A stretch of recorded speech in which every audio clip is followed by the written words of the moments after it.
السلام ورحمۃ اللہ وبرکاتہ بھائی محمد وقار۔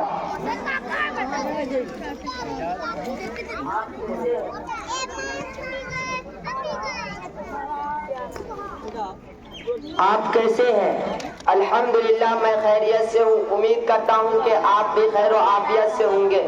بھائی صاحب، آپ کے چہرے بشرے سے معلوم ہوتا ہے کہ آپ کسی مدرسے میں تعلیم حاصل کرتے ہیں۔ جی الحمدللہ میں مدرسہ محمودیہ بشن کوٹ پرسرائے میں تعلیم حاصل کرتا ہوں۔ آپ سرکاری مدرسے میں تعلیم حاصل کر رہے ہیں، گویا کہ اپنی عمر برباد کر رہے ہیں، کیونکہ ان مدارس میں صرف خانہ پوری ہوتی ہے، تعلیم نہیں۔ بھائی جان، مجھے فخر ہے کہ میں ایک سرکاری مدرسے میں تعلیم حاصل کرتا ہوں، جہاں دینی تعلیم کے ساتھ عصر حاضر کے تقاضے کو پوری کرنے کے لیے جدید علوم کی بھی تعلیم دی جاتی ہے۔ آپ کے انداز بیان سے معلوم ہوتا ہے کہ سرکاری مدرسے میں پڑھنے پر آپ کو فخر ہے۔ کیا میں سیرت پاک کے عنوان پر چند سوالات کر سکتا ہوں؟ کیا آپ ان کا جواب دیں گے؟ جی بھائی جان، میں کوشش کروں گا کہ آپ کے سوالات کا تشفی بخش جواب دے سکوں۔ تو میرا پہلا سوال ہے، پیغمبر کسے کہتے ہیں؟ اللہ کے پیغام ان کے بندوں تک پہنچانے والے عظیم الشان انسان کو پیغمبر کہتے ہیں۔ 4 مشہور پیغمبروں کے نام اور ان پر اترنے والی کتابوں کے نام بتائیں۔ نمبر 1 حضرت موسیٰ علیہ السلام، جن پر تورات اتری۔ نمبر 2 حضرت داؤد علیہ السلام، جن پر زبور نازل ہوئی۔ نمبر 3 حضرت عیسیٰ علیہ السلام، جن پر انجیل نازل ہوئی۔ نمبر 4 نبی آخر الزمان محمد رسول اللہ صلی اللہ علیہ وسلم، جن پر قرآن کریم نازل ہوا۔ حضرت ابراہیم علیہ السلام کے کتنے بیٹے تھے اور کہاں کہاں آباد ہوئے؟ حضرت ابراہیم علیہ السلام کے 2 بیٹے تھے۔ نمبر 1 حضرت اسماعیل علیہ السلام، جو حجاز مقدس یعنی عرب میں آباد ہوئے۔ نمبر 2 حضرت اسحاق علیہ السلام، جو ملک شام میں آباد ہوئے۔ حضرت اسماعیل علیہ السلام کی اولادوں میں مشہور خاندان اور قبیلہ کون سا ہے؟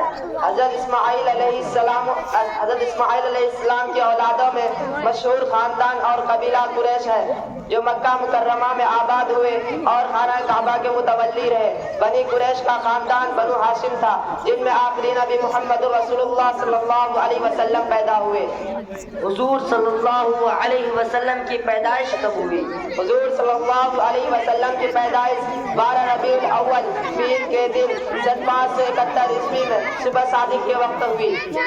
حضور صلی اللہ علیہ وسلم کو کن عورتوں نے دودھ پلایا تھا؟ حضور صلی اللہ علیہ وسلم کو 3 عورتوں نے دودھ پلایا تھا۔ نمبر 1 آپ کی والدہ بی بی آمنہ نے۔ نمبر 2 چچا ابو لہب کی باندی توبیہ نے۔ نمبر 3 قبیلہ حوازن سعد خاندان سے تعلق رکھنے والی دائی حلیمہ سعدیہ نے۔ آپ کی والدہ بی بی آمنہ کا انتقال کب اور کس مقام پر ہوا؟ جب آپ صلی اللہ علیہ وسلم کی عمر 6 سال ہوئی تو آپ کی والدہ اپنی وفادار باندی ام ایمن کے ساتھ مدینہ سے مکہ مکرمہ روانہ ہوئی۔ راستے میں ابوا کے مقام پر انتقال ہو گیا۔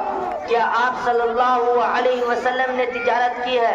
اگر کی ہے تو تجارتی چند ساتھیوں کے نام بتائیں۔ چونکہ مکہ والوں کا پیشہ تجارت ہی تھا، اس لیے آپ صلی اللہ علیہ وسلم نے چند ساتھیوں کے ساتھ مل کر تجارت کی ہے، جن میں حضرت عبداللہ رضی اللہ تعالیٰ عنہ، حضرت سعید رضی اللہ تعالیٰ عنہ، حضرت ابوبکر صدیق رضی اللہ تعالیٰ عنہ۔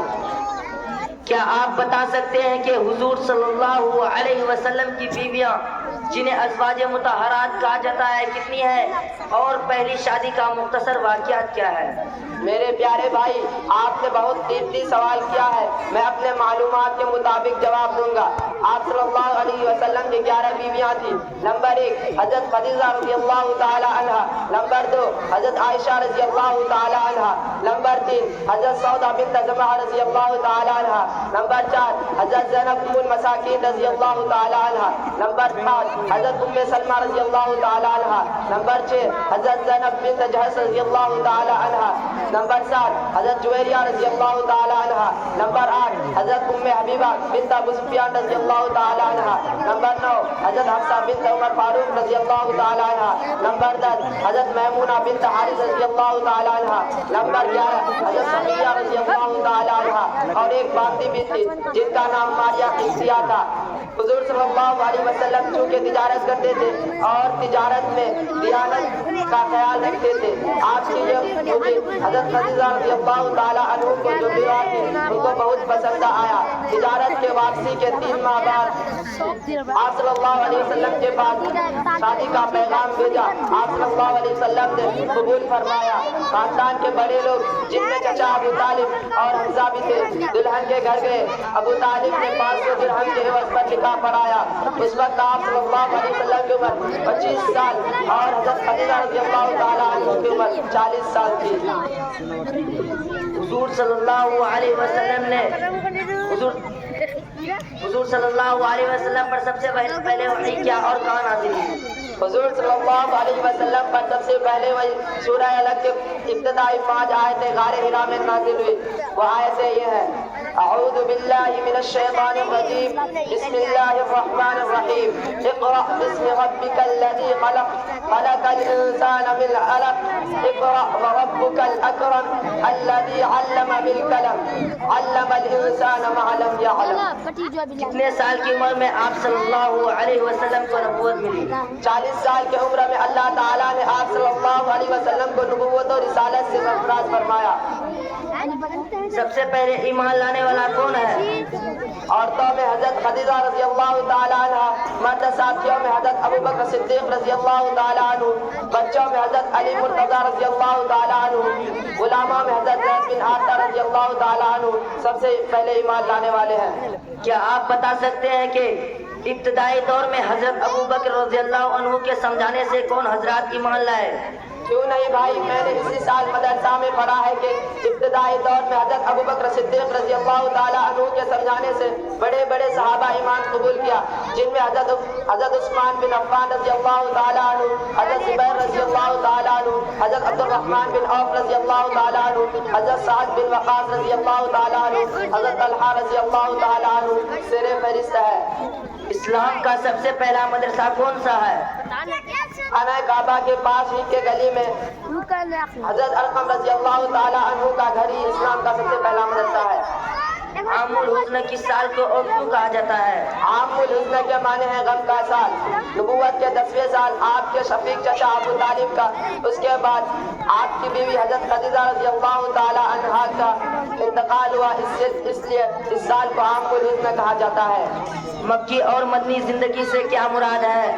ہر ایک کی مدت بھی بتائیے۔ مکی اور مدنی زندگی سے یہ مراد ہے کہ آپ صلی اللہ علیہ وسلم مکہ اور مدینہ میں کتنے سال رہے۔ آپ نبوت سے پہلے 40 سال اور نبوت ملنے کے بعد 13 سال، کل 53 سال مکہ میں رہے اور مدینہ منورہ میں 10 سال۔ میرے پیارے بھائی، آپ نے بڑی خوبصورتی اور ہمت و حوصلے کے ساتھ میرے سوالات کا جواب دیا ہے، مجھے بڑی خوشی ہے اور سامعین کو بھی یقیناً اس سے فائدہ ہوگا۔ اب میں چند چھوٹے چھوٹے سوالات کرنا چاہتا ہوں، امید ہے کہ آپ اس کا بھی تشفی بخش جواب دیں گے۔ بتائیے، جنگ بدر کب ہوئی؟ مسلمانوں اور کفار کی تعداد کیا تھی؟ میرے بھائی، میری کیا بساط کہ میں آپ کے سوالات کا جواب دے سکوں۔ یہ میرے اساتذہ کرام کی محنت اور ذرہ نوازی ہے کہ میں سیرت پاک کے عنوان پر لفظ کشائی کی جرأت کر رہا ہوں۔ جنگ بدر رمضان سن 2 ہجری میں ہوئی۔ مسلمانوں کی تعداد 313 تھی اور کفار کی تعداد 1070 کافر مارے گئے، 14 مسلمان شہید ہوئے۔ جنگ احد کس سن میں ہوئی؟ مسلمانوں کی تعداد کیا تھی؟ جنگ احد سن 3 ہجری میں ہوئی، مسلمانوں کی تعداد 700 تھی۔ غزوہ خندق احزاب دونوں ایک ہے یا الگ؟ یہ جنگ کب ہوئی؟ غزوہ خندق غزوہ احزاب ایک ہی ہے، یہ جنگ سن 5 ہجری میں ہوئی۔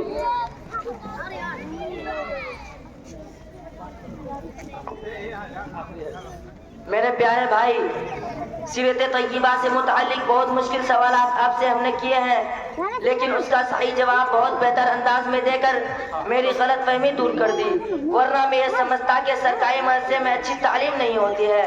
آپ نے اپنے جوابات سے یہ ثابت کر دیا کہ سرکاری مدرسے میں صرف اچھی تعلیم نہیں بلکہ بہت اچھی تعلیم ہوتی ہے۔ شکریہ۔ السلام علیکم ورحمۃ اللہ۔ ایک بات صاف کر دیں، آپ حضرات اپنے